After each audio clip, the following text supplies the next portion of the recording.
had the chance to get caught up with Izell Reese. He's a former NFL player and is now the CEO of RCX Sports. Izell spearheaded and is leading the campaign to make flag football an Olympic sport.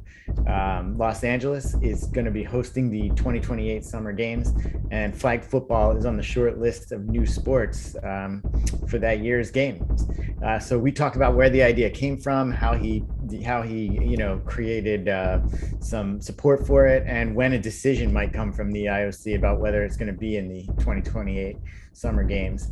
We discussed a lot of other things too. His NFL career. He told a great little story about how he got his first career interception in 1998 during the Thanksgiving Day game.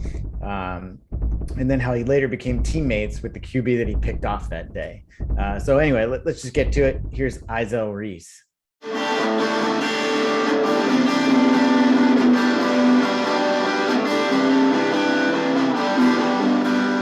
Thank you again so much for taking the time to talk to us. And you really do have something interesting to talk about. When I read this, and I read a story about it in the Washington Post about a week ago, I sent it to a good friend of mine who I coach flag football with, and I was like, "This, you got to see this. This is unbelievable." So you, Izell Reese, are trying to get flag football into the Olympics, the Summer Olympics in 2028. You got to tell me about how you came up with this idea, and let's start there. How did you come up with this idea? Yeah, well, it was I guess where it stemmed from, and I'll go back to 2019, if you will, and that's when our organization that I head up, the CEO of RCX Sports, when the NFL granted us the opportunity to oversee NFL flag football. So that's their youth brand. Kids get to wear the NFL jerseys. It's just a great experience. And at that point, it was probably 400,000 kids participating, so it's massive, right? And we hit 600,000 this year. But one of the things that the NFL tasked me with was, hey, take this whiteboard and reimagine what flag could look like. Now, granted, at that point, I was always focused on youth, but two emphasis that they stressed was, of course, we want to grow it, but make sure you're supporting kids in under-resourced communities, and we really want to see more girls participating, right? And so it started there, but then it just kind of kept evolving. So the girls' participation, I was spinning my wheels a little bit on like, okay, how am I gonna get more girls that want to participate in the sport? I was a bit surprised by how many girls are already doing it. But then I said, hey, we can make it a college sport, right? And so now it's a college sport also. Don't know if you do that, but so we're behind that and pushing that idea as well. And now at the NAIA and junior college level, it's been approved, and now we're in talks with NC2A to put it at every division level, so women. Really? So is that possibly next season then? Yes, NAIA is in its third season. Okay. Junior college launches this year, and so we're working through various different. NC2A has Division III, Division II, and Division I. So we're talking to all divisions with strong interests. And don't be surprised if we're making that announcement before this year is out. Oh, wow. To hopefully kickstart that off in 2024, just given the rate of what is building. So I say all that to say the collegiate led to, more girls wanting to play in high school and more young girls wanting to play in flag at all age levels. So we've just seen a groundswell of girls playing at every level now because they see a path. Yeah. So what I'm getting at, the next thing came up from the NFL is like, how do we expand this globally, right? So what's the strategy to grow NFL flag or flag football globally? And taking that same concept with girls, it was like, well, wait a minute, flag, and then I start learning about the World Games because I'm a UAB alum, go Blazers, Birmingham, Alabama. And so I had some people there that had reached out to me, just telling me about the World Games. I was learning because it's call it my backyard where I played my college ball. I had been on U.S. soil for a while. And World Games, if you're familiar with it, this is where the sports go and play that are vying for Olympic opportunity. Or in this case, unfortunately, softball bounces back and forth. One time it's in the Olympics, or next thing you know, it's over here. That. Yeah. Yeah. Yeah. So this is where those sports and, this is a strategic partner of the Olympics and the World Games. And so the light bulb just went on. I was like, wow, it's in U.S. soil. It's in Alabama of all places. We love some football in Alabama. That's Yeah. my home state. And I just said, what if? And I back as it said in the article, I back Troy in a corner, and I was like, hear me out. I think we're on to something here. We talked about it. He gave me a funny look. We talked about it some more. Hold on. Let me just stop you. That's Troy Vincent, former NFL player, and now he's like the VP of football operations, I think. Is Yeah, that Troy Vincent is executive vice president of the NFL. So yeah, that Troy, yeah, the yeah, EVP.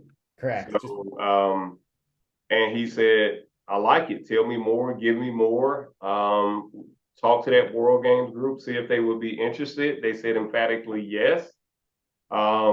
USA football, because it was on US soil. So the USA football is the governing body, if you will, of football in the state for the US, and the NFL worked closely with them. They had to complete the paperwork, if you will, to apply with it being on US soil, and they completed it. NFL put funding in it, marketing support. I mean, what better way to kind of open that door? And so it was a little slight window before they closed it, and we caught it in time. The announcement was made, and so there we were. And so as far as the Olympic push, after World Games, which was played last summer, the showing was phenomenal. It was 8 countries, both men and women. Again, hence that female space. So this was a very unique opportunity where both men and women were doing something in football at the same time together, right? It wasn't just, okay, it's football, men get to go. do you mean it was like co-ed, like men and No, women no, play? no. In the Okay, they had their own divisions. Gotcha. eight female teams, 8 women teams, 8 men teams from 8 different countries. Got it. That kind of made it in, if you will, with their own respective championships from each country. So it was a great showing. It was a really good showing. It was exciting to watch. NFL put it on NFL Network. It was got good ratings. But then also too, the competition was really good. You would think USA is just going to dominate, right? Because it's American football. Yeah. But it was close games. I mean, on the men's side, Italy and US, it came down, but US started to pull away towards the end on the men's side. But on the women's side, I mean, you had 3 or 4 teams that could have easily been in the top. So it ended up being US making it, and Mexico for gold and silver, if you will. Yeah. And it wasn't even close. Mexico just blew USA out of the Is water. that And right? I say all that to say that's what was needed. Because when you think about Olympic sports or any sport being added, you think about, okay, what country dominates in that? And so when you think football, you're going to say, hey, if we do anything in Sure. football, USA is just going to dominate. But that's not the case. And flag football is that sport that kind of levels that playing field. So here we are after that showing. It put us on this pending list Well, for LA 28. so that got me to thinking, and we can go back to a couple other things I wanted to talk about, but this sort of reminds what you're saying sort of reminds me of the Dream Team in the Olympics back the first time that the U.S. sent professional basketball players. And I mean, you remember, I'm sure you watched that. Oh, I I love remember that. watching Yes. it, and they just dominated everybody, and it was awesome for us. Right, Um, right. so what do you think that let's just say we'll get to to the road to getting into the Olympics, but let's say that the Olympics takes it for 2028. What do you anticipate the team being? Is it like a dream team type of thing? Is Patrick Mahomes going to be the QB for our team? Honestly, I think you could see some of that. So if let's say if I was still playing and this kind of came about, I would want to play in it. Yeah, Even as an NFL player, I would want to participate. I mean, you get to represent your country. I mean, it's the fact that the Michael Jordans of the world and everybody was excited, and it became now this new tradition.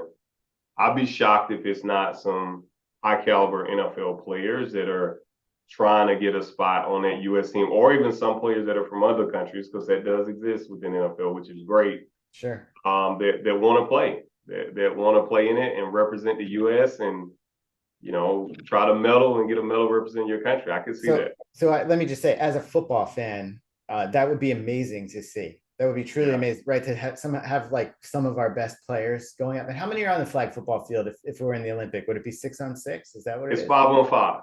They Five on they they five. they Wow. play 5-on-5. It's a condensed field, and it is fun to watch, Yeah. and exciting. So they would play. They would, now the NFL player has to come down. But funny thing you mentioned though, you're gonna get to see the Pro Bowlers play this year. I know. So that's right. I guess we'll get to see Mahomes play a little flag this year. Yeah. And I think that's really cool too to see because Yeah, there hasn't. it's amazing. We another thing we work with the NFL on, Is and that your so idea too? This is your idea? yes. Get out. Uh, Yeah, you're coming uh, up with all these. yeah. Put me in the visionary category, if you will, visionary with substances, I like to say. For real. Um, but yeah, it was like, Pro Bowl had reached a point where, and they've always done a good job with trying to rethink some things. But we said let's play flag. I kind of work with them from an advisory standpoint, and I said, why not flag? I mean, I think it would be exciting. People would love to watch it. You just said it, Oh my God. and so for I say the skill players. I kind of say that because big men are skilled too, but it'll be the skill positions and playing flag. We are doing 7-on-7 for that because that's traditionally what we would call pass skill in the NFL. If you think about practicing, it's just the linemen go down one end and Yeah. you're working on pass skill. So it's traditional to football. So we didn't want them to try to rethink 5-on-5 and where did the linebackers go, knowing it's Pro Bowl. You didn't want to take different people off the field. So we came up with a simple format that they're accustomed to. And so they'll be playing some NFL flag, and it's going to be really exciting to watch. And we're excited to be a part of it and to operate it on behalf of the NFL. And and again, just another thing that helps build the growth of flag and this trajectory that it's on. Absolutely. I could tell you just I mentioned that I coach flag, and two things I wanted to mention to you. One, the program in the time that my kids have been in it, which is about 7 years now, has just exploded over the years to the point Right. where it was sort of cannibalizing the tackle football program in our town, and it was amazing to see. And then it ends at eighth grade, unfortunately, for the boys. That is, they actually do have a high school girls team that just finished their first season last year, so they're going into their second season. That's Um, great. so the popularity is just going. It just seems to be going up and up, which is fantastic to see. Just going back for a second to after. So you told Troy Vincent all about this idea. He liked it, right? So then did he have to convince others, and how easy was it for him or you and him to convince other NFL execs, or were they just immediately on board with this? Yeah, well, I mean, it goes a long way when the executive vice president signs off on it, and Yeah, he's head of football operations. And so, I mean, his role comes with a lot of weight. But granted, that's part of his job to vet things that make sense and evolve in the game. And so, I mean, again, he poked and prodded, asked questions, pros and cons, if you will, to get to that point. So, I really want to say it was a difficult transition. And at that point, we had worked with them a couple of years. I mean, getting to this point, and they saw our work, and it was, if nothing else, it was worth a shot. But what we saw start to happen in the World Games and just the momentum and the buzz that was being built globally, it was accomplishing what we wanted to accomplish. And the NFL this isn't new NFL or any pro sport for that matter, trying to expand globally, and build fandom and youth participation and fans. I mean, look at how many games are played internationally in the NFL now. It's yeah, for a reason. NBA has done a really good job. They have good footprints global, and the NFL has been trying to crack that code. And just looking what I've seen thus far since we've been over it this last 3 or 4 years, this is a way to crack that code. It's like instead of playing chess, now you can go play checkers. Football is a yeah, lot to take in for pick your country yeah. and trying to pick it up from day one. Where flag is again simplified and that whole male and female aspect. I would also throw in the aspect of flag is for all ages. Like there's kids that play tackle and flag. There's some that only play flag. There's kids that play tackle all their life, and now they want to play flag. You play it with your family. A lot of people play it on Thanksgiving in the backyard. I mean, why shouldn't the NFL put their stamp on it? And as you were saying, the growth that's come from it. So that Yeah. was telling that story to now say, how do we now start to tell that story globally? And this is a way to teach people and learn the game in a simplified version of it. Yeah. And I would think too that, like you were saying, tackle football, 11 on 11, all the equipment, that's got to be hard. I think basketball, one reason basketball probably spread, through Europe rather easily and even into China. I mean, it's kind of easy. You just need a hoop and a bat. You can actually play by yourself. You can just go out and shoot, Right. by Right. yourself. But football, you really do need other people to play. You need an offense, a defense. But this really takes the equipment out of it. I mean, just a couple of flags um, and fewer players and just makes it a lot easier, less, I guess, fewer injuries too, or less of a threat of injuries. Yeah, I So mean, you're not tackling, so it's a different, pick your sport where there's contact. I mean, with that, it's going to have soccer. I mean, you can pick your sport, but this is considerably less contact. But then also the affordability of it, the ease yeah, of it. I mean, you're not buying a helmet and shoulder pads and everything else that comes with it. It's a flag building of football, and give you a field and some cleats that what have you, and a cool NFL jersey. I mean, if it's at the NFL level, but the simplicity of it and the fun of it is what has led to the growth and expansion. And at the end of the day, it's still football. You're still throwing passes. You're still yeah, backpedaling interceptions. yeah, The aspect of football and the game of it. It's the core of football is still there. So. yeah. A lot more throwing too. Although the NFL, they throw the ball a lot in the NFL now, but just watching, in the league that we coach in, it's almost every play is a throwing play, and Right, it's right. a lot And of fun. kids love catching passes, so They do. you can't, and we love passes being thrown and touchdowns being scored. So Yeah, it fits. yeah. So we're 5 years away from the 2028 Olympics. What are there any obstacles? What are the obstacles to this getting in there? I would think the Olympics would be all over this, but I imagine it's not as simple as that. Um, Yeah, yeah.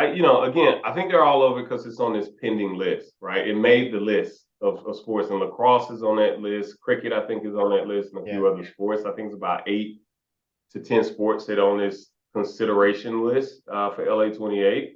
And so I know Troy and the NFL, have teamed up with IFAF, which is International Federation of American Football, and Pierre Trochet that oversees that as the executive director, kind of representing all countries of American football, both tackle and youth.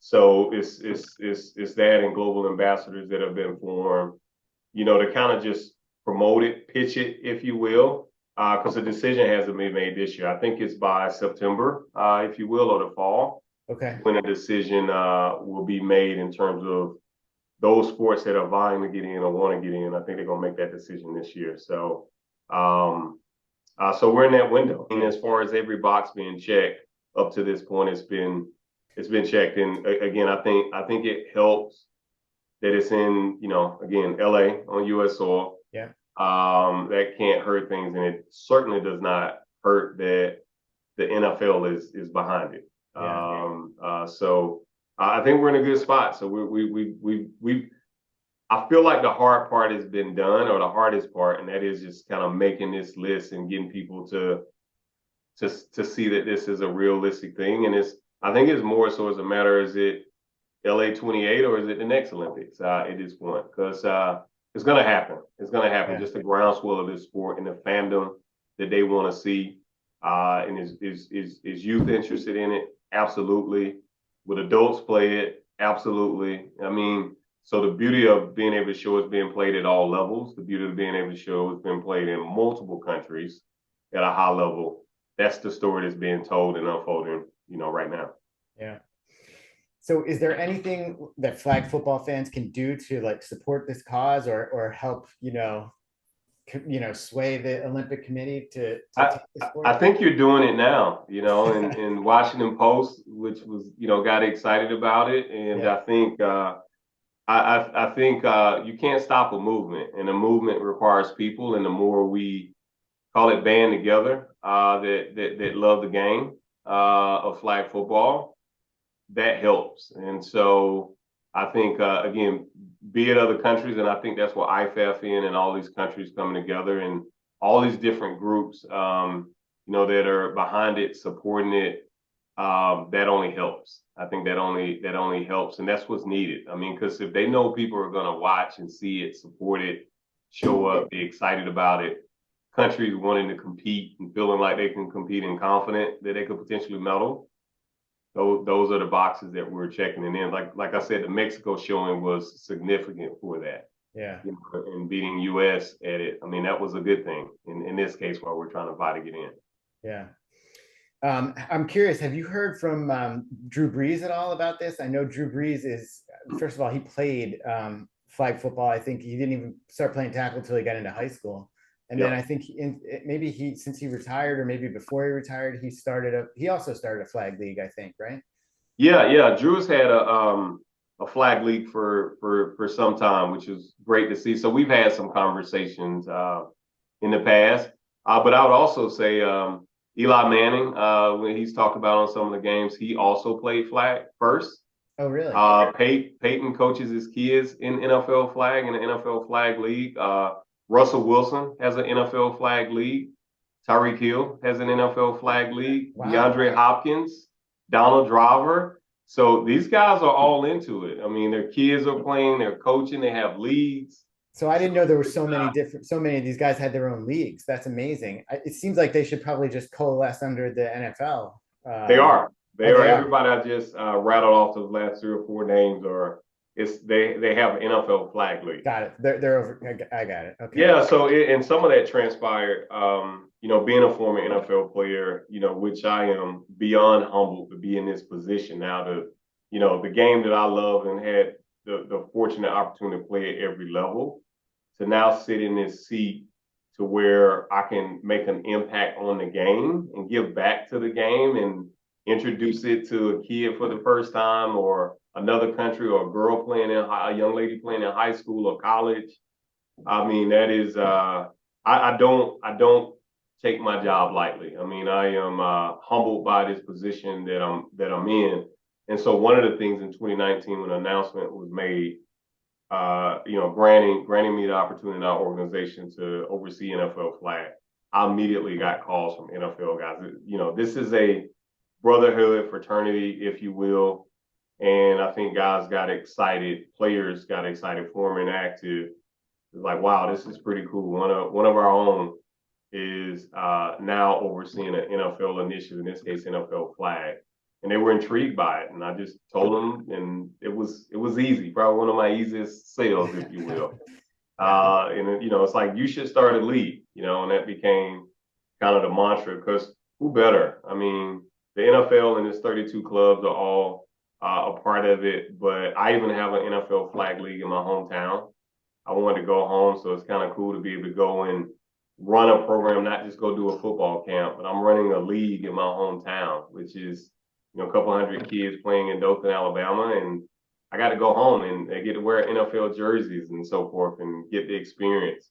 And so again, that's all I share with other NFL guys, and it was like, I'm in. I would love to do this. I want to be a part of the game.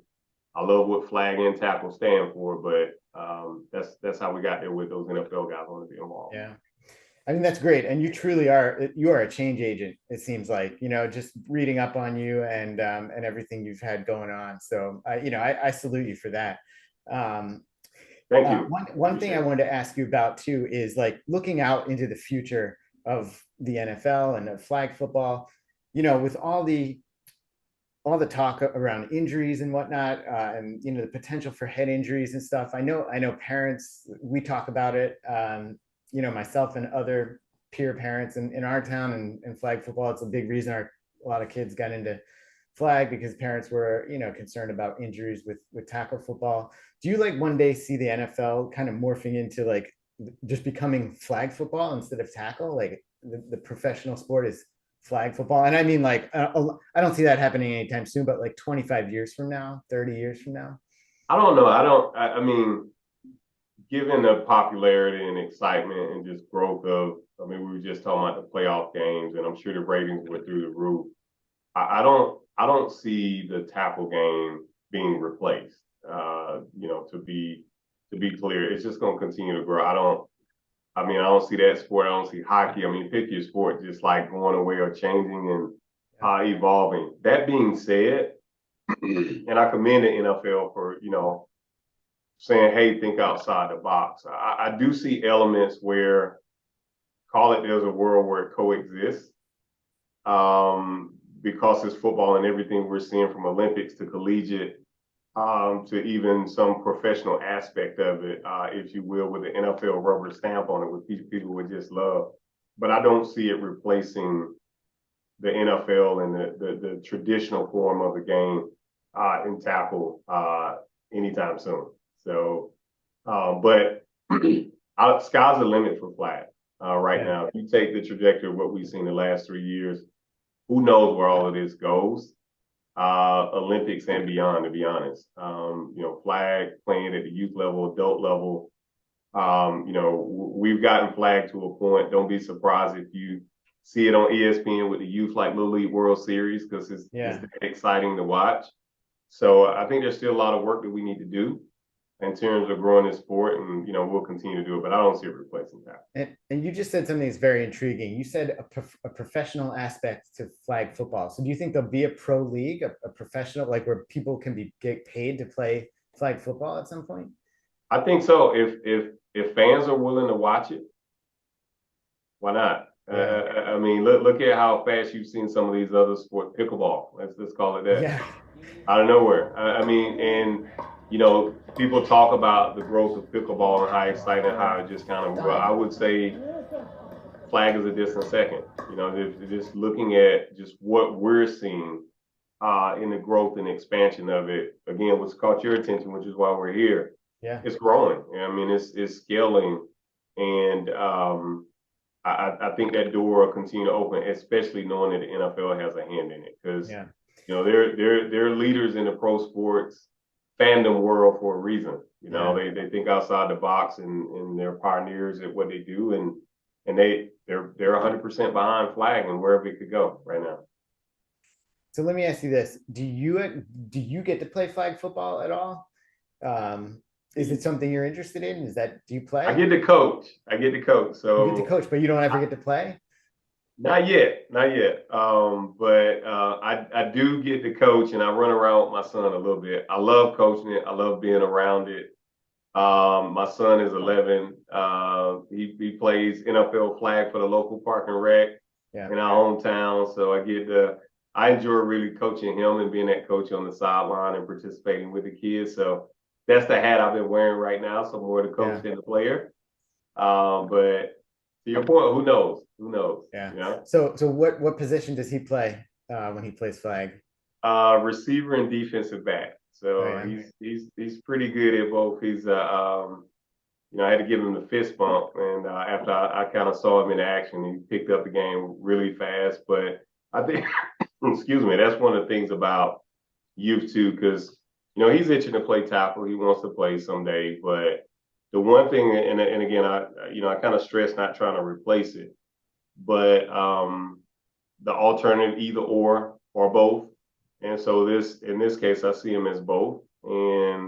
But I like the fact that I get to teach my son the fundamentals of the game, the X's and O's, and teach him that aspect of football and learning that. Then later I can teach him tackle. So I'm phasing it in how he's being taught the game of football. And I like it, as opposed to trying to teach him the whole chess match at once, of trying to learn every aspect of the game at once. So this is, I think it's been really good. And, we'll see where it goes. And if he changes his mind, says, I just want to play flag, great. He's playing football. He likes it. I like it. That's good. So, and like I've been mentioning, the town where I live, we have I'm part of this charity organization. It's called Dad's Night, and it's like a fundraising event that we hold each year for to raise funds for two of the schools in town, the elementary schools. But one thing we do every year is we play a flag football tournament. It's a one-day thing, and it occurs. It's like you play like 4 or 5 games in one day if you win the championship. So it's it's kind of crazy, but it is so fun to play. I played the last 4 years in a row, and or actually I missed last year, but I've played 4 years, and it's awesome. You got to come play it. Come play it with us sometime. Hey, I wanna come watch, and knowing that it's for a good cause and what you're doing. If you follow up with me, maybe we could turn it into where y'all can be NFL teams, wear NFL jerseys. We would love that. We would love that. A lot of guys do wear NFL jerseys because the teams we make the teams by color, and a lot of the guys, if they have an NFL jersey in that color, they wear it. So Yeah, we have yeah, NFL flag jerseys. So if you all are interested in that, and commend you all and dads and what you're doing with that. But that'd be pretty cool to put say your tournament is powered by NFL flag, and that would be keep amazing. people. Actually, let's talk. Yeah. I'll talk to you about that later. That's cool. I just wanted to let you know about it. Here's the other thing I wanted to bring up. Um, RCX Sports, which is the organization you're the CEO of. Also, now I guess on the strength of everything you've been doing with the flag game, has been sort of assigned by the MLB to rethink the home run derby, the junior home run derby, and their pitch hit and run program. Yes, yes. So yeah, fortunate, and we are very excited about it. We probably mid-year last year, right in the middle of the programs, actually, we took over both the pitch hit run and junior home run derby for MLB, two very long-standing Yep.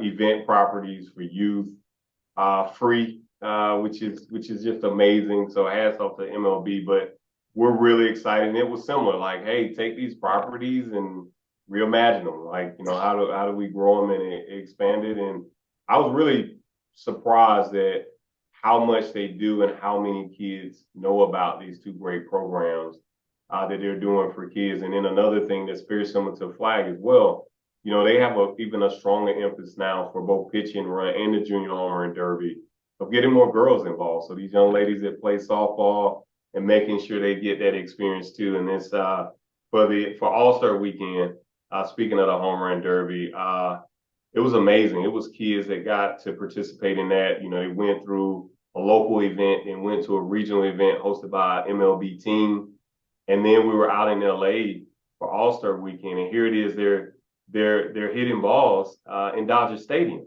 That's amazing. And then the actual home run derby with the MLB players, they got to shag balls in the outfield. I mean, you talk about an experience. I'm like, I wish I could have had something like this as a kid. So, we're trying to make sure that message is getting out even more so, and making sure it's spread all around the country, and working with all, the MLB teams and the minor league teams in markets, so that more kids are just getting those opportunities for both pitch hit and runs the World Series. So they get to go to the World Series. So it was pretty cool to take those kids to the World Series, and then to do that actual event the day after. I think it was Game 2 in Houston, and then those kids got to get down on the field after watching Game 2. So I mean, just talk about memorable experience, and again, free trips, all expense paid for these kids, which is just amazing. Both properties. And what did those kids get to do when they got down on the field? They got to play on the field, or? Yeah, so for the World Series, they got to do actual. So the pitch hit and run is a program, and it was what it's called. And we score it, and they get to throw pitches to try to hit a target and get close, it's like and you get a little bit of a skills competition, right? It's exactly what it is. Yeah. Exactly what it is. But it was done on the actual field. So they get to score and collect points, and they do it again at the local levels in their communities. So you have parks and recs and boys and girls clubs and schools, or if you want to get your dads together and you all want to do one. Oh, we have it. We have it in our town. I've helped out with it because I coach baseball as well in spring. Yeah. So just great program, just great program, and so and then it's usually an MLB team that's hosting the regional, and it's just a build up until we get to World Series or know where it's played, and then we kind of make the destination based on those kids that scored well and work their way up to participate in it. So yeah. That's great. So great to hear. I'm even a bigger baseball fan than I am a football fan. So thrilled to hear that you're doing that. And just want to say congratulations on all that and best of luck. So you think that sometime in September we may have the answer to 2028, whether flags in? I think so. I think so. Wow. The clock is ticking, and I think by September, we'll know. So maybe we can do a follow up, and I'd love to. I'd it's a love good to. announcement. Hopefully at that point. Yeah, So absolutely. I can tell you so many when I sent it, I sent it around here, and people are like, this is a great idea. People love your idea, let me tell you. thank you. Yeah, Yeah. thank you. Well, I'm excited about it, and again, it couldn't have came. The idea couldn't have came if the NFL and give me this designation to oversee flag and, like I said, reimagine what it could look like. Yeah. And so I'm glad to see it coming to fruition, and it'll be something special to see when you can see men and women walking out representing their country playing a little football. Yeah, it's great. So Izell, listen, you have such an interesting life. Beyond obviously flag football, you had a career in the NFL. I wanted to talk to you a little bit about, sort of growing up in Dothan, Alabama, which, there's no NFL team there. And I guess looking at the map, it seems like maybe you could have been a Tampa Bay fan or maybe even a New Orleans Saints fan. I don't know. I don't know kind of what TV market that was in. Yeah, um, well, it kind of didn't matter. Like, I'm sure you got a favorite MLB team, right? So, your kids can sometimes gravitate to whatever team dad or mom likes or the family likes, right? So for me, my dad was a diehard Cowboys fan, oh yeah. diehard. So I became a Cowboys fan. So Wow. even though I was in Alabama, so I will call America's team as they call it. I know some people don't like that, but it's true. But no, my dad was just diehard and just true blue fan. And so I grew up just watching him jump up with the Cowboys, and instantly became a fan. So to be drafted by them, I mean, that was just, Amazing. yeah, it was just amazing, dream come true. I mean, my dad's grinning from ear to ear, so it was just, one of those moments you just kind of never forget. Yeah. So tell me about that because you were so first of all, how old were you when you started playing football? I started playing football in middle school, Oh yeah. so seventh grade, Yeah. seventh, eighth grade is when I started playing. And then you went up, played through high school, but you were not recruited. I'm one of those walk-ons, one of those Yeah. Cinderella stories. So yeah, I didn't get recruited, if you will.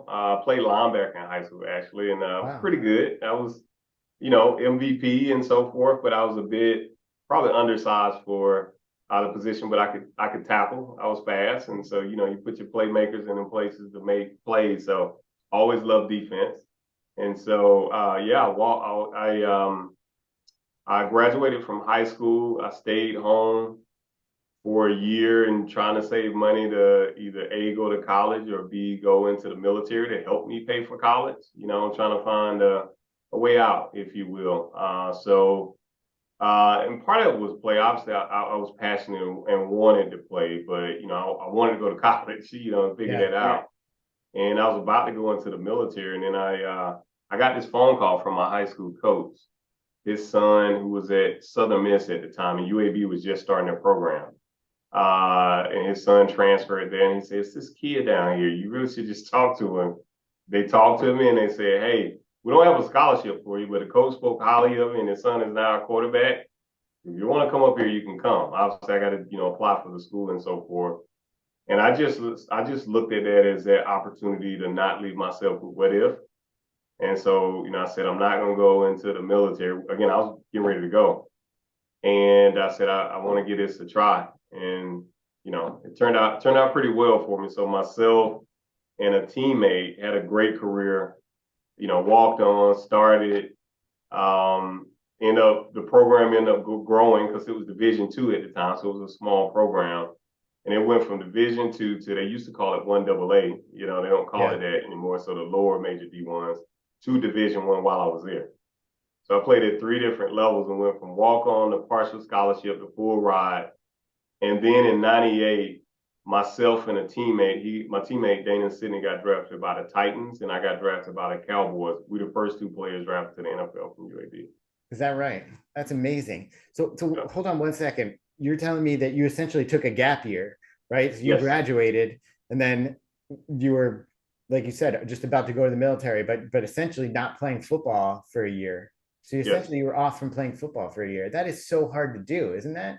to then. It was hard to do, and I was an athlete, so I just naturally want to keep myself in some type of shape. But yeah, to miss a year, of your development, it basically, Yeah. yeah, it was hard. So it was like, I had to get on the field and work my way back into it, and I'm starting from the bottom as a walk on. I don't know if I'm gonna be here or not. So yeah, it was a challenge, but that's one of the things though. I don't regret it at all. I wouldn't want it to be different. It's like it helped me to develop, and I call it a positive chip, but it's chip on my shoulder. But it put me in, even when we think about, this road to the Olympics or women being able to play flag. I'm not one to not be a visionary or not believe something can happen because it happened to me personally. When you don't give up on something, you believe into it. It happens for a reason. How ironic it is, UAB that we keep talking about, right? Where I played my college ball and end up getting my name called in the draft. That's the very place where the World Games was played for flag football while they were on that field. Things happen for a reason, right? Yeah. So I'm a bullish believer that this and that it's going to happen with the Olympics because people are excited about it. People want to see it. People say it's a great idea, and like, how do we turn that great idea into a reality, right?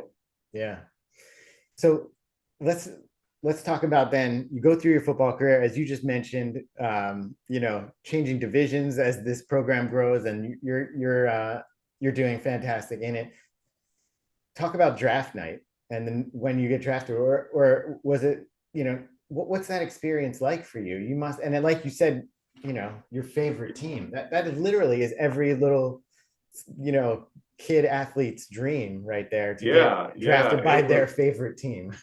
It was a dream come true when it happened. It was stressful. I mean, you see. I'm glad they video it now so people can sit in their living room and they're watching. Obviously, I was home. I didn't know if it was going to happen or not because again, look, I come from a walk on. I'm at a program that's never had a draft pick Yeah. in college, but several NFL scouts. I had a great college career. And there was several NFL scouts that came to see. I got invited to the NFL Combine, but fast forward to that night, that day when the draft was happening. So day one, I'm getting phone calls from different teams like, "Hey, we want to make sure we got the right number," and so I'm getting all my hypes up and thinking I'm about to Yeah. get picked with the next pick, and then it don't happen. That's what happens behind the scene that people don't know about. Okay. So I got 3 or 4 calls and I started getting a little numb to it. And I was like, okay. But I'm like, I believe when I see it. And then I get this call on day two. I was a 6th round draft pick. So I get this call. And at this point, it's like my 5th, 6th, 7th, 8th call. I kind of lost count at that point, but I'm still taking them, hoping. And then I get a call from Jerry Jones Wow. in his Southern twang. He still does it to this day. He likes to call the player, and which is pretty cool. Yeah. And Jerry asked me, "How do you feel about being a Cowboy?" And I said, "It'd be a dream come true. I'd love to be a Cowboy." He said, "We're about to get you with the next pick." And I didn't have like a draft party, so it was just a couple family members, my 3 brothers basically, and me. And I hear them cheering in the next room. And so, So they were watching on TV. Is that what? they were watching on TV. Every time I get a call, I go in the back room so I Oh can my hear it. God, that's amazing. Yeah, so I get the call, and I didn't go home. I'm up in my college dorm, just sitting there watching it, and just say, who knows? Maybe it happens, maybe it doesn't. And if Yeah. it doesn't, I became a college football player to be all right. But Yeah. I said if I do get that chance, I'm gonna make the most of it. And so, I got that chance and opportunity and was able to have a successful long career. And again, now we come full circle, right? And I get to kind of help other kids fall in love with football, and who knows where it goes. So, Yeah. That's an amazing story. thank So you. then you get into the NFL, and what was that experience like? How different was the level of competition from college to the NFL? I feel like when I watch college football, I can really see a difference in versus the NFL game. Yeah, Was it that noticeable on your end? oh yeah, it is a difference. I mean, obviously players continue to get bigger and faster and stronger in college, which is great, but just the professionalism of it. And what I mean by that, like just how technically sound NFL play. You hear people say it's a game of inches, but they're pros. I mean, this is what they do for a living, and they spend their time crafting their talent. You're trained by the best. You're learning the best, and it's just a different. And then now it's basically when you come from college and they've called your name on draft day, you're one of a chosen few. There's only so many players get drafted. Yeah. Only so many players that last, and can kind of make it, if you will. And there's a reason why. I mean, they are the best in the world at what they do. And so that professionalism of all of that in that game, it is fast paced. I mean, you go from a playbook like this to a playbook like this, size of an old school phone book. So it's the ultimate chess match is what I like to call the NFL. Yeah. And football in general. But it's just they're pros for a reason. They're pros for a reason, and it's a rare few that kind of really get to say NFL player, NFL veteran, NFL legend to play that game because of the sheer skill set and football IQ of these men that play this game. And what do you think about the game today versus when you played it? I think you retired in maybe 2004 or 2005, I want to say. 05. Yeah. Okay. So it's been, it's been what, like 17 years now since you retired. Do you feel like the game has changed much over that time? I do. I feel like, the skill set by position, even then, everything I just said, bigger, faster, stronger than players. It is just amazing what you see certain players' ability right now to be able to do. I mean, you take the quarterback position, you mentioned Mahomes earlier. You take the speed of this just sheer running a 40-yard dash of defensive ends today, present day, it's mind-boggling, the athleticism. But that's the involvement of the game. You got, kids, college kids, high school kids, what have you. I mean, they have QB trainers and so personal trainers, it's like just the skill level and talent level of these athletes, has scaled up. The football IQ continues to go up, which is great to see within this. And so I think that, and then I also think the style of play. I mean, I come from an era where the way we played the game was different. You were taught different. It was like knock his teeth out different. Yes, that's what I was going to say. It was a much rougher game back then. Yeah, it was. I mean, it's called what it was. It was gladiator, and it was meant to be like that, and it was, by any means necessary. But we play a different game today, and I'm glad. I'm glad it's kind of evolved in that. Even when I was playing, I saw it changing from my rookie year to my last year. Yeah. And so, the NFL, the players union, and their collaboration, and then just players being just more aware of one another, because it's one team at the end of the day, we might get on the field and, it's Cowboys and Commanders, if you will. And that is a rivalry, as we know. But, when the game is over or before the game starts, it's still one team. And so I would say, the way they're playing the game, the way it's been taught, the right way to play. I think we've seen a significant impact on it. The technology, within the helmets, the safety, and I mean, we got to bring up DeMar, for them to be able to do what they did in real time on the field for DeMar was simply amazing.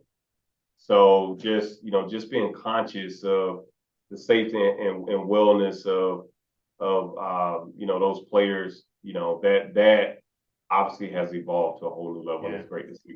Yeah, I mean, they saved his life, and thank God. I mean, that would have been terrible. I mean, it is terrible that what happened, but it's good that he survived, and that people responded as quickly as they did. Right.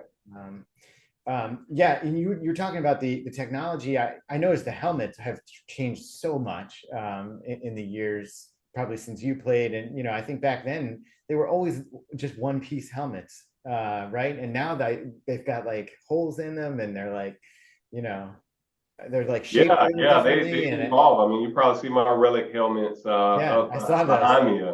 a little bit. But yeah, the helmets of today look distinctly different from those helmets behind me. Yeah. So, but yeah, I mean, it's been and it's funny you mentioned the helmets because I sit on a board for Zenith.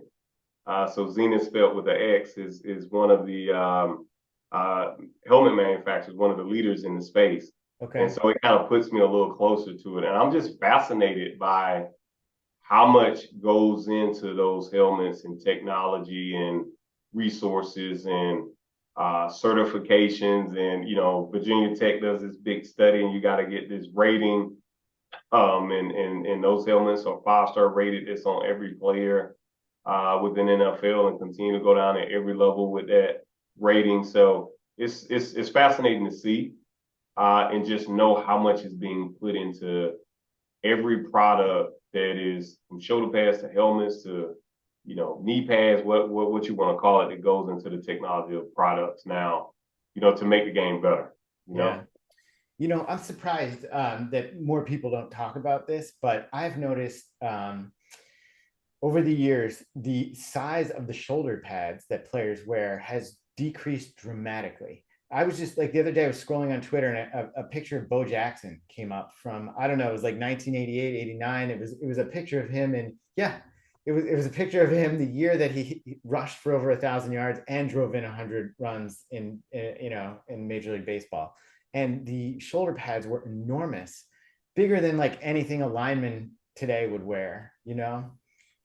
What do you make of that? And did you notice? I guess were they starting to get smaller when you were playing, or what? Yeah, they were starting to get smaller, and again, the game has gotten better. And I remember not only just the shoulder pads, as defensive backs, if Deion Sanders and everybody was doing it, I was going to do it too, right? So we used to, you had your thigh pads, and to your point, you remember they used to be all big and Yeah, bulky. yeah, They're like this now, but even back then, we would take our thigh pads, which are already kind of small, about this much. We would take the cushion from around the pad and just have that hard little piece of plastic like this and put it within our pants because we want to be lighter. really, But anything we could do to get our equipment weight down or more mobility. But so what started happening, what you see now, and why shoulder pads and why, you know, thigh pads, hip pads, what have you, are so streamlined. Again, technology. yeah, They're pulling products that are used in NASA and the military in terms of just lightweight but stronger. It's amazing. It's amazing to see. And so it allowed the equipment to be condensed down but still not only have the same amount of protection, but even more protection, even though it was more concise to your body. I mean, everything now is contoured. You'll have NFL players in every padding that's on them could be potentially custom made for that athlete to fit his is that body. right? Wow, Yeah. that's fascinating. And so it's definitely easier to play in those smaller pads. Is that correct? I don't want to assume because I was thinking about it, it's like maybe those big pads offer an advantage because he can like use them to, you know, Oh no, it's the break it. opposite. So yeah, it's easier to play, the mobility of it. Yeah, It's the player within that's of course making the tackles or hits or something. yeah. So if he's now can be lighter, faster, mobility to where your arms can go up here now versus here because your shoulder pads were so big. Yeah. It makes a big difference in the caliber of play. Yeah. So and again, I think it's one more thing that's been an advantage for players today. Yeah. That's good to hear. I never got to play football. My parents would never let me play, so I don't know these things. So I play flag now, but never got to play tackle. Hey, Always hey, wanted to. football is football. You're playing it, so Yeah, it's yeah. great. Not quite. I don't know if flag is quite tackle, but listen, I want to go back to your career for a second. Is there any play or any memory you have that is sort of defining in your mind that you always sort of think about that you return to? Yeah, it's several. I mean, from team to team, but you never forget those, first years or big games if it was playoffs, what have you, a Super Bowl. But individually, you never forget, those first few years, those first this or first that. And so, my rookie year, Thanksgiving, playing against the Vikings, Randall Cunningham was a quarterback at the time. And I Yeah. got my first career interception. Off Cunningham. Yeah, off of him. Just happened there. Woo! 3rd and 8. Big down coming. Cunningham has time and lost the pass, intercepted. This is Izell Reese. Intercepted by the Cowboys. Izell Reese stopped by Leroy Horde. But the Cowboys get a turnover. Of course, there's more to the story. I wish I had the football. I got some game balls behind me, but I wish I had that ball. I would show you the rest of the story. So it goes on the field and off the field. So obviously that's the first. It's Thanksgiving Day. Everybody's Yeah, watching. that's My huge. The whole family's country's watching. watching. Yeah. Yeah. Everybody's watching, and I didn't start, but we're midway through the game, and they're like, "All right, they'll go in there, right?" And I've been playing on special teams, but this was the first, time where I got to kind of, be a DB, be a defensive back. And first game, I think it's first few plays I was out there, which was amazing. But more to the story, Randall Cunningham ended up being a teammate of mine. He was right at the tail end of his career. He ended up coming to Dallas a few years and being a backup quarterback for us. And, when you have teammates and stuff, because I have a lot of memorabilia from different players I played where they sign footballs or sign one of their jerseys. You see guys exchanging jerseys now. So I hand him a football and I said, "Hey, can you sign this football for me?" And I said, "Sign it with this silver pen and sign it really, really big." So he signs the football and then he turns it over and it's painted Izell Reese first career NFL interception. And he just throws it across the locker room. But, we laugh about it. But, I got my first career interception signed by Randall Cunningham who threw it to me. So, but That's not to me, but I picked it off. So that's a memory, on and off the field, the locker room, the fraternity that I talk about. Like that one for me will be, one of those moments, I'll never forget. And just the locker room is, as much as I want to talk about plays and stuff on the field in these life, I was fortunate going to Dallas and, playing in a secondary and taking notes and, them treating me like a little brother, and Deion Sanders, Darren Woodson, even offensive players, Emmitt Smith, Troy Aikman. But, those defensive players, especially defensive backs, I was in a really, really, really good secondary. George T, just good guys that taught me how to play the game on and off the field and build long-lasting, relationships with some of the, arguably some of the greatest ever played at their positions, if you will. It was just good. So, and I can go team by team like that.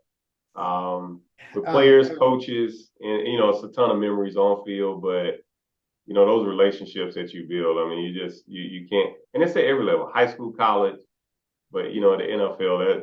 Those are the things that you relish, you remember, and they stay with you. Yeah. I want to ask you, is with someone like Randall Cunningham, when did you end up playing with him? Was that in Buffalo?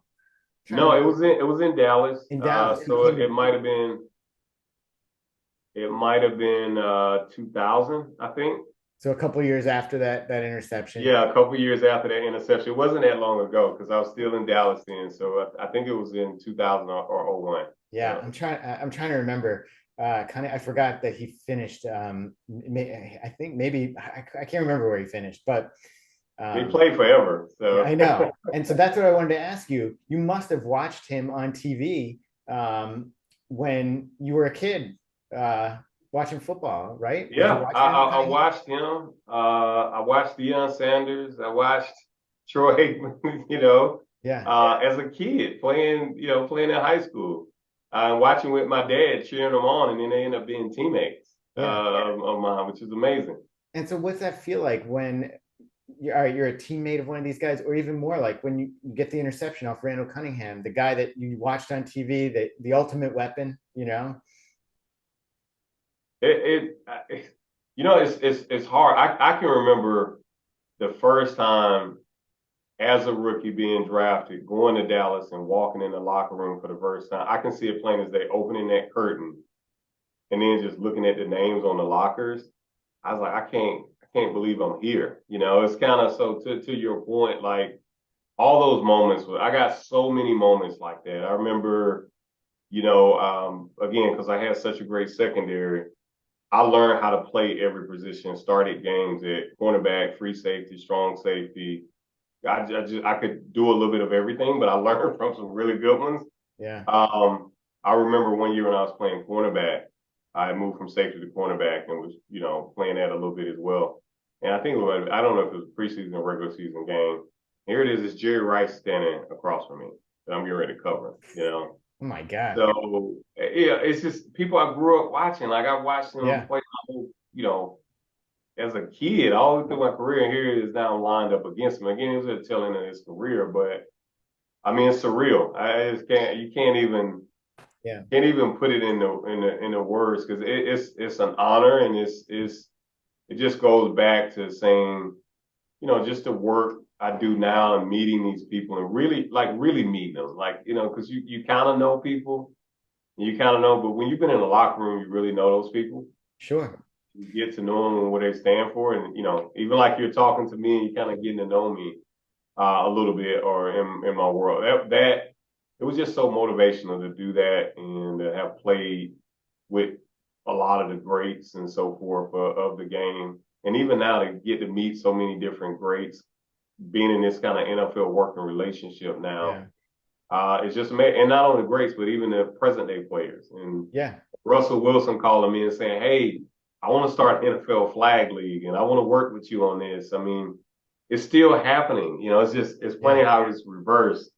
But seeing these guys, and that's one thing I would say too that I really relish with the game today.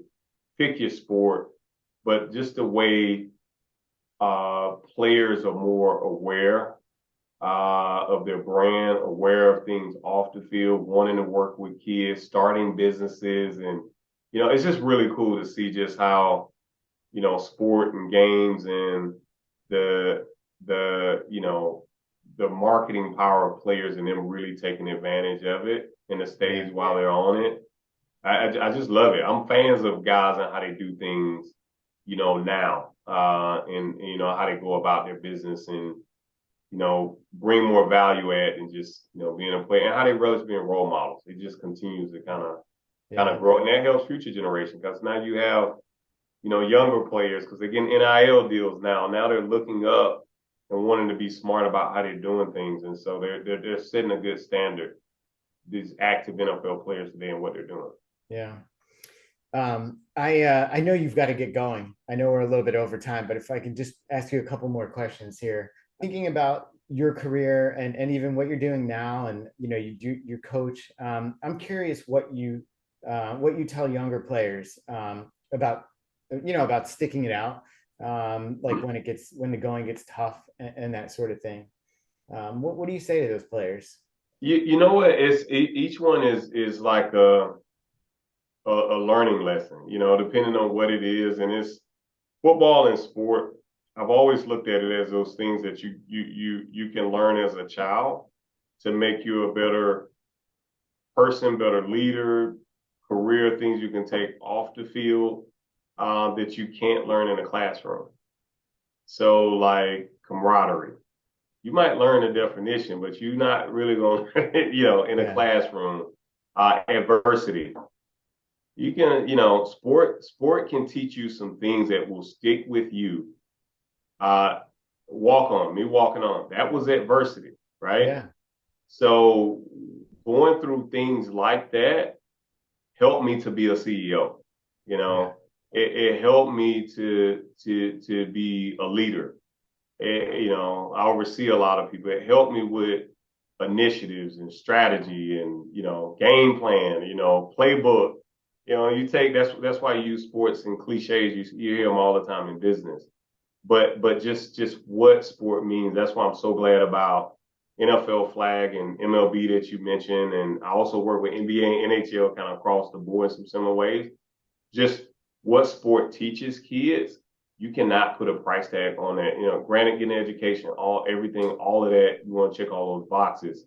But there's some elements that you can that come from sport that matters and makes a difference in a child's life that, that they can take with them for the rest of their life. And that's the beauty of sport. And what about, when you went and walked on to that college team, what do you think about that too? Like, do you have any advice for players? I follow on Twitter, I follow a guy named Tom House. I don't know if you're familiar with him. He was Nolan Ryan's pitching coach, and I think he actually works with Tom Brady too. He's part of like Tom Brady's team of like athletic advisors. But I see him a lot talking about, and this is specifically for people who throw. Like he's very interested in throwers.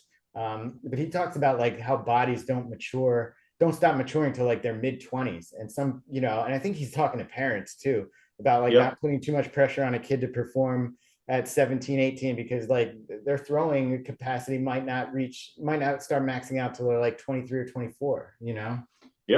What do you think about that? Did you experience anything like that in your career? Yeah. I mean, I definitely, over time and just the involvement, and I would say it's a lot of truth to that. These, the pressures that's being put on high school athletes, pick your sport to be elite. That it won't get you there. And what happens is you see a lot of kids being burnt out. You see a lot of kids not wanting to play. The thing, you can go in any locker room. I could go around the NFL locker room today and they'll sound exactly like we just fell in love with sport. I didn't have any elite training. I didn't have this. I mean, it happened when it was supposed to happen in college and beyond. But I love sport and what it did for me, and fell in love with the game and all the aspects of it. And that's what propelled me to continue to be better. I was driven, but sport taught me how to be driven, and how to be determined and all of that. But in terms of just all this overly skilled training, and I'm not saying it isn't value in training, it is. But there comes a point where you got to have that balance where you just enjoy playing sport, enjoy playing ball, whatever the sport is. Yeah. Or in that case, multi-sport. I mean, that's another thing. People say, I got to pick one sport and I'm 12. Yeah. No. What about you? Did you play other sports when you were a kid? Yes, I played basketball. I played any sport that they would put in front of me. I just like playing sport, and as I got older, I started gravitating to multi-sport. Basketball was my first love. Yeah. My son loves tennis now, he plays football and so forth. I'm like, I wish somebody would put a tennis racket in my hand. Yeah. I like playing with him. It never happened as a kid. So I'm real adamant about multi-sport and just letting a kid be a kid and fall in love with sport and all the life lessons that kind of come from it, not just football. And seeing that I was a better football player because I play other sports. Yeah. Pat, you hear all these quarterbacks and what do they say? I was a baseball player. Yeah. Look at how many guys, Russell Wilson, Pat Mahomes, it goes on and on. They could either play pro in either sport. I know. But just think about that. They never stopped playing one. Here it was, they were good enough to go both because they loved the sport. Yeah. They fell in love with the sport and they just played it. It wasn't just, dedicated. So I don't know where that comes from when you got people that are talented enough to go pro in multiple sports because they love multiple sports. Yeah. And they're better football players because of it. Yeah. I mean, they're making throws that we've never seen before. Yeah. I know that one of the things you're doing through RCX is building an NFL football field, an NFL flag field in Dothan in your hometown. How's that coming? I think, isn't it maybe groundbreaking has already started? It's groundbreaking. They've started on a process. So we're having like a official groundbreaking ceremony with gold shovels and all that stuff next week, actually. And so I just saw it last week. So we're building an artificial turf field in the community where I grew up, in humble beginnings. It's an under-resourced community. And it's a full-fledged turf field, lights, parking lot. It's going to be the first ever NFL flag branded field. So there you go, 50-yard line, there's the NFL flag logo in the middle. It will be used for multi-sport. We made it wide enough for soccer and other sports, and flag and tackle, take your pick. But it's a project that I'm hoping that is replicated. But I couldn't be more thrilled. And, thanks to the NFL Foundation, the Atlanta Falcons, and the city of Dothan, it's a team effort in this project. But yeah, I'm thrilled about it. I'm thrilled about it because it'll always be there, some sustainable for that community that will be there. So I'm grinning for it and counting the days down in the field of ribbon cutting, if you will. We're probably looking at late April, early May. Wow. And so come next fall, his flag played on it, his youth tackle played on it, his soccer played on it, and really looking forward to the project finalizing. Well, that's fantastic, and that must feel great for you to be able to give back to your hometown like that, and bring a bit of NFL to a town that doesn't have any affiliation to a team, right? No team there. Right, an entire state, a town. Again, they love some football, and there's football fans everywhere. So, similar to what we're trying to do global, and just making sure they're getting it the same way here in Atlanta, if you will. With the Falcons, and everybody's getting that true NFL experience and getting to be a part of that. And it means the world to me personally, but more so for those kids to kind of get that experience. I'm excited and can't wait to see kids run around on that field and utilizing and taking advantage of it. Yeah, that's fantastic. You're doing great things, and I admire it. Appreciate it. Yeah. So thanks for talking to me today, and best of luck with the Olympics. I'm so pulling for that to get in and be a sport in 2028. Really hope that happens. So best of luck there, and just thanks for taking the time to chat with me, Izell. It was a pleasure to talk to you. You're a great guy. Yeah, I appreciate it, and thanks for having me. And hopefully we'll talk again sometime in September, October, and we're talking a little Olympics and what's next, right? Yeah, let's do it.